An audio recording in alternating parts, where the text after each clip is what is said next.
Crappy man bun powers. Activate.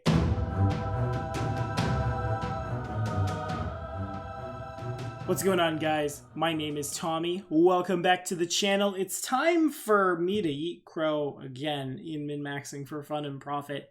I know, we talked about the big boom bomber alchemists, but I've had a lot of patron requests come down the line in the past few weeks. The one caveat to patrons get to cut the line is when we have a bunch, we don't do 2 in a row from the same patron. Right now, I have a total of 4 in the line. So before we get to Adam's bomber, today, at the request of Idaho Boros, we'll be optimizing around the aid another mechanic. How to be really good at helping people be really good. Yeah, never thought I'd make this one.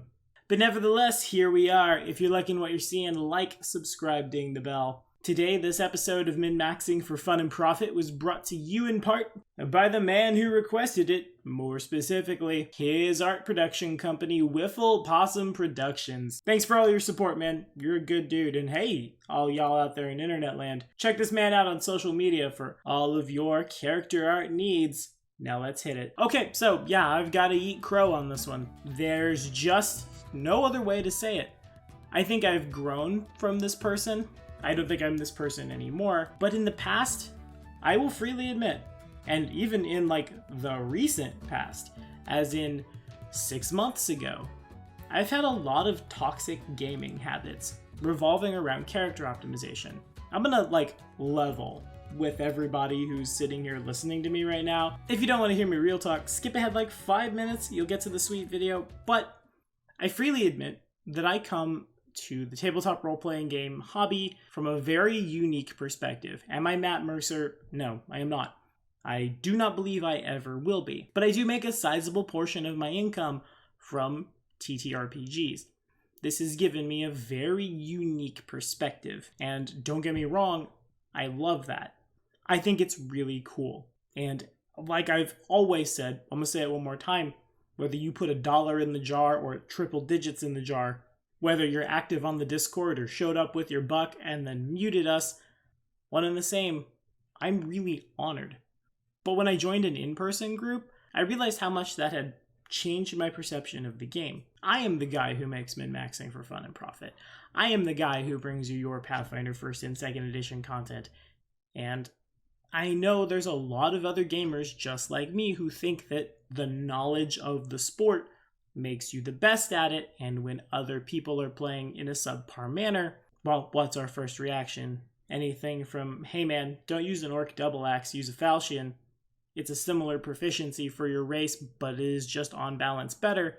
Or, hey man, you really need to cast Entangle, don't cast that other spell. And technically speaking, I'm sure my statements are accurate. Doesn't mean I wasn't kind of horrible. Because we're all supposed to come together and have fun, right? That's the point.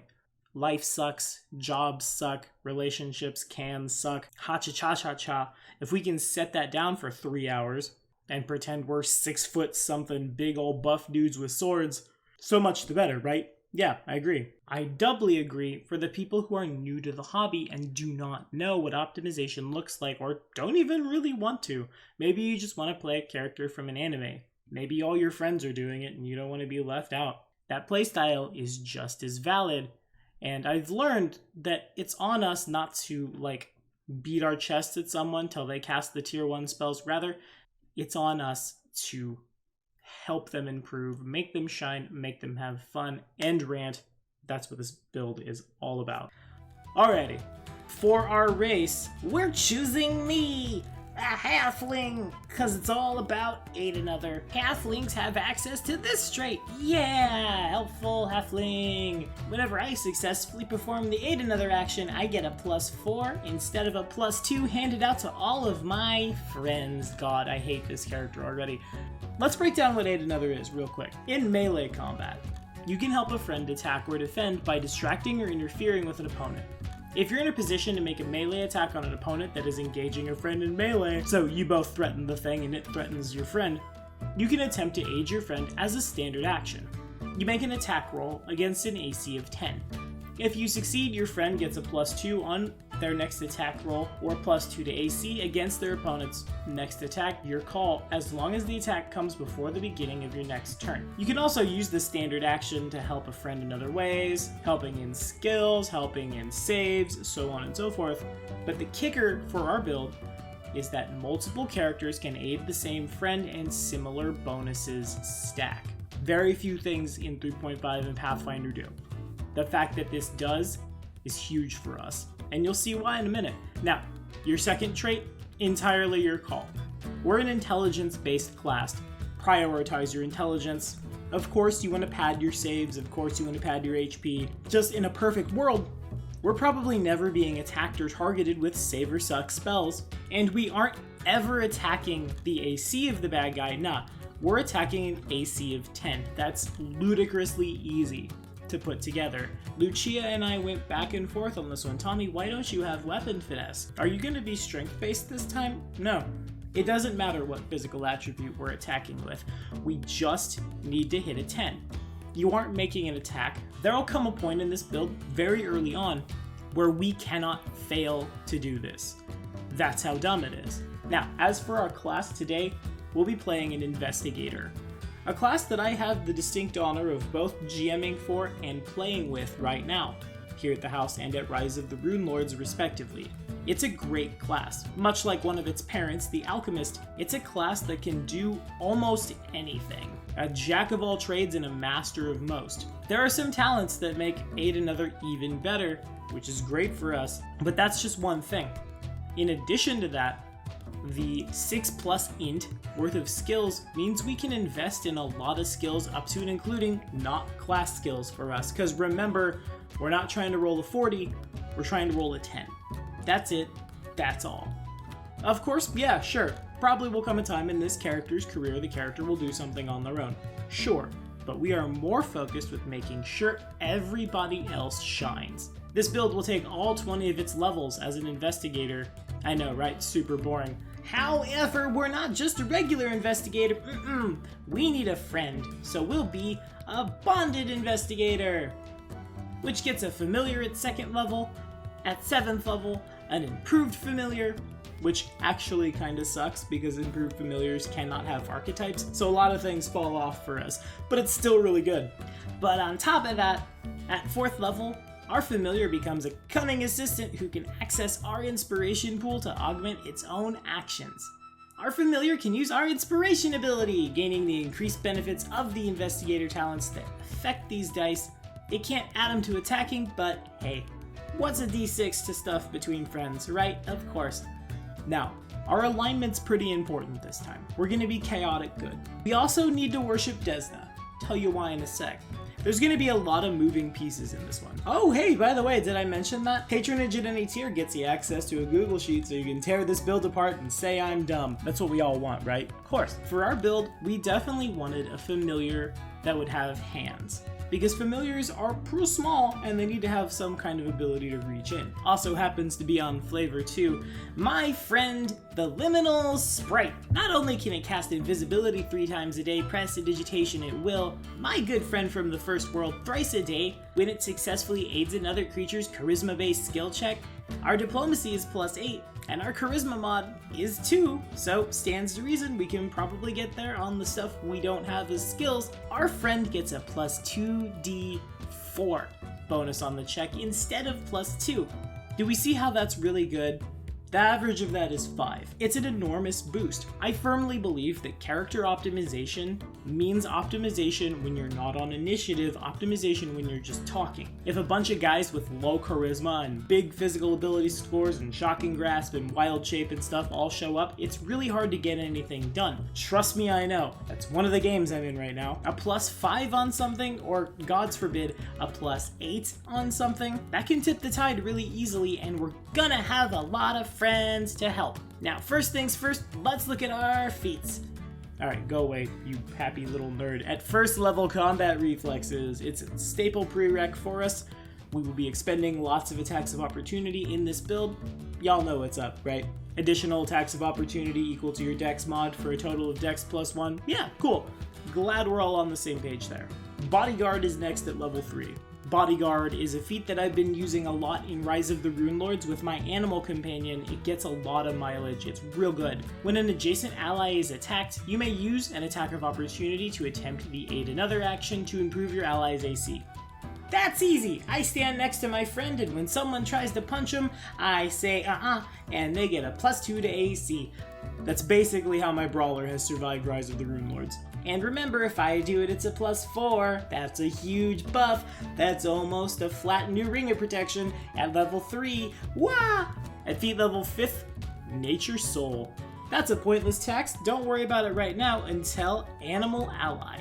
This feat comes down right as soon as I get my liminal sprite friend, and it gives me an animal companion too, using my hit dice -3 to determine my effective druid level.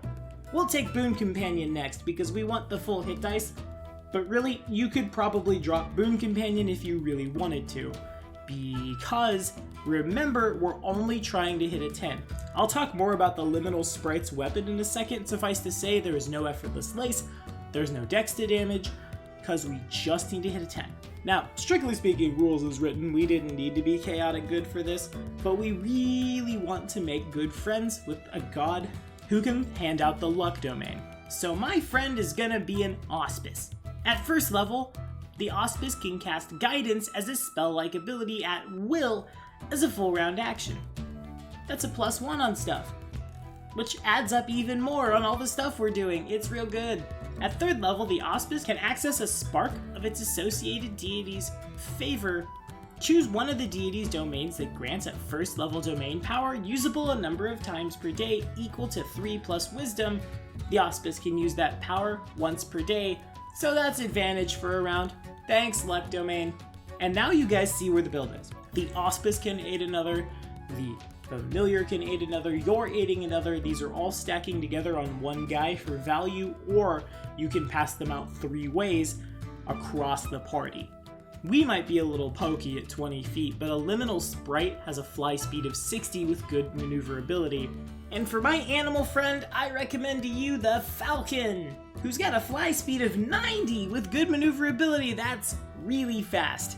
That's so fast. This guy can be wherever we need him to help our friends out. And also, a permanent reduced person doesn't look super bad on you. So you can ride that Falcon around, or to be perfectly honest with you guys, my favorite part about my Rise of the Runelords characters has been the accidental synergy that I've found with this item, Muleback Cords, which let you treat your strength score as 8 points higher for carrying capacity, and then my wizard casting Anthaul on me.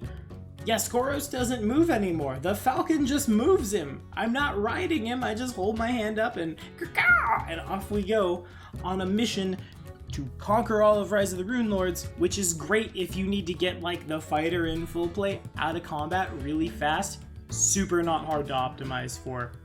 And your animal companion stats will buff on their own.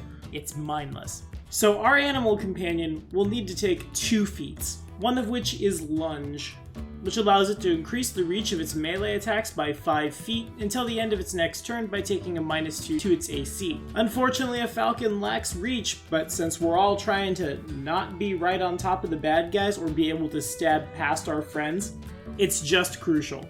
I'm not going to talk about the animal companion much more past this one thing. It's really important for our animal companion to have 3 intelligence. Our very first ability score adjustment should go into int, so that way our animal companion can choose other feats, like Bodyguard, for example. Sure, I know, there's an archetype for it, but advantage is really nice. If we could put this on our familiar, we would. But 3 intelligence and being aligned from being an Auspice means we have access to a really great feat for us since we aren't a halfling. Virtuous Creed, choosing protection. Virtuous Creed requires us to be of good alignment. Hey, we did it. This will put a pseudo-paladin effect on our animal companion, but I think we can figure it out. Creed of Protection says you must defend your community against those who prey upon it, and must always stand up for those weaker than yourself. That allows our bird to aid another to make AC go up by 4. With Bodyguard, we're doing it as an attack of opportunity. That's both the Halfling and the Falcon doing this. Halfling doesn't need to take this. Halflings are helpful. So those two plus liminal sprite equals a flat plus, 10 to your armor class. No one hits my friends because we're great. One more thing before we go talking about feats. Man, we are tangenting hard. Our familiar is tiny and so doesn't have a threat range. As an investigator, we certainly can have a long spear so we can reach out to 10 feet and stay behind people. We have an answer for our falcon as well. But for our poor old little liminal sprite, we'll need to pick up one of my favorite weapons ever, the Sarissa. It's a martial weapon that lets a medium creature threaten out to a 15-foot cone. Now, here's a post from James Jacobs saying that tiny creatures with reach threaten out to 5 feet. That should give our liminal sprite a threat range of 10 feet in a certain cone, which is more than enough. We're not trying to do some weird attack of opportunity build. We're just trying to protect our friends. Of course, you'll need to put the training enchantment on said Sarissa so you can be proficient with said Sarissa on a liminal sprite. But eventually, since a familiar uses your Bab, and we do intend to enchant this thing, again, we just need to hit a 10. There's gonna come a point that we can't fail. Anyway, more feats for you. Next up, we'll take extra investigator talent for infusion, so we can share our spells with our friends. It's a key part of our build.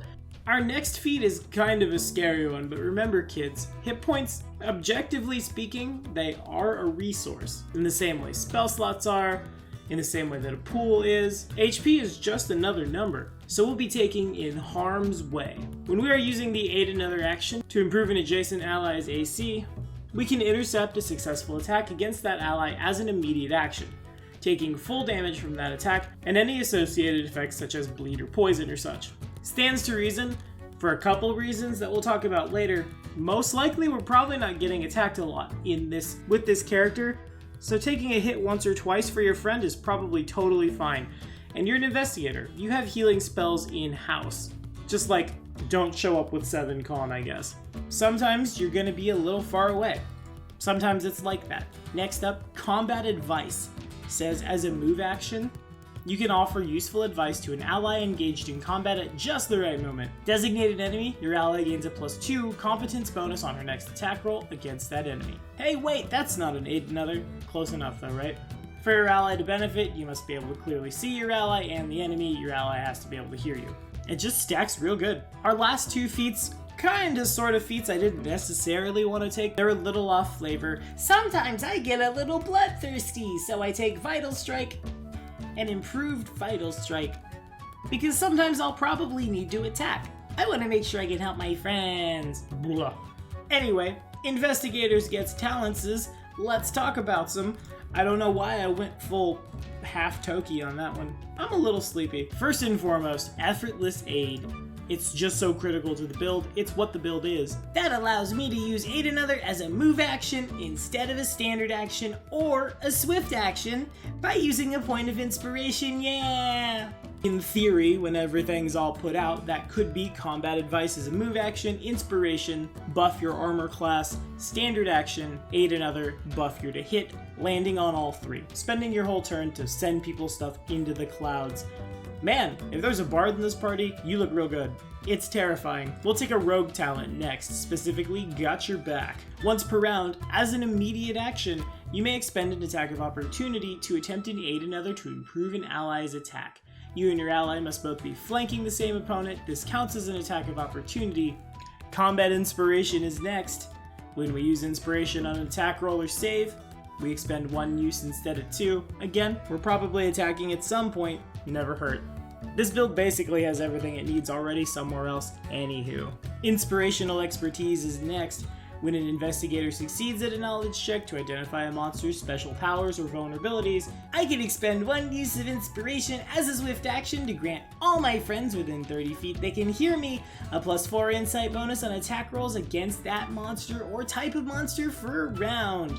It stacks a lot. There are so many things that stack. It's so scary. My friends are monstrous killing machines, all because of me. Tenacious Inspiration says that when an investigator rolls inspiration, they roll an additional and take the higher. Again, those are just always good. Sooner or later, we'll talk about a witch or a shaman. When that happens, I will break down to you why that is the most overpowered thing in all of TTRPGs. It's pretty amazing, just like Amazing Inspiration. Go away, nerd. I'm sorry, I just want to help. When using inspiration, we roll d8s now. At 20th level, we roll 2d8 and add both to the result. See, that wasn't so hard. So this next one's kind of fun. I've been chewed out on the internet a lot in my day for mispronouncing words that are real words, like, panacea. Shut up. Leave me alone. Anyway, next up it's didactic strike. Yeah, that's how I say that. When we activate our studied strike ability, which we're not talking about too much because we're not really trying to hurt anyone, we can end the studied combat and choose not to deal damage. Instead, I show my friends within 30 feet a weak spot. Until the beginning of my next turn, each affected ally's first attack deals additional damage equal to 1/3 of my level. I can end this effect as an immediate action to instead cause an affected ally's first successful attack to deal my studied strike damage. All told, that's up to 76. Oops, all dead. Combined extracts will be next.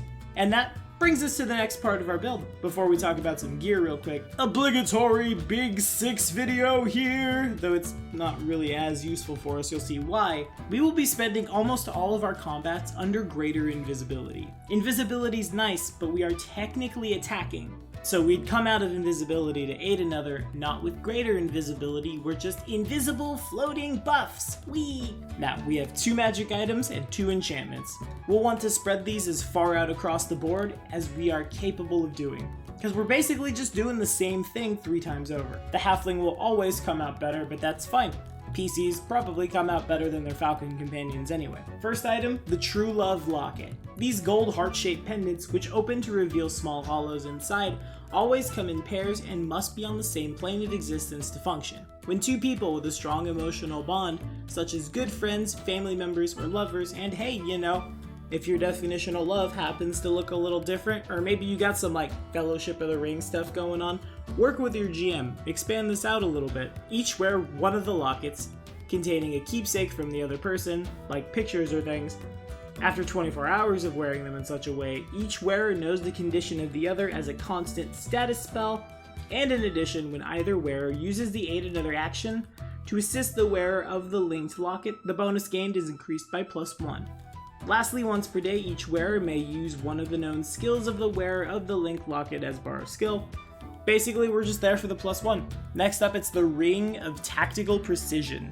A +5 competence bonus on profession soldier checks, but any time the wearer gives or receives a numeric bonus from a teamwork feat or the aid another action, the bonus is increased by +1. By wearing the ring for an hour, a creature may imbue it with a teamwork feat he knows for 24 hours. Not really super worried about that. Actually, we're talking about teamwork feats before too long.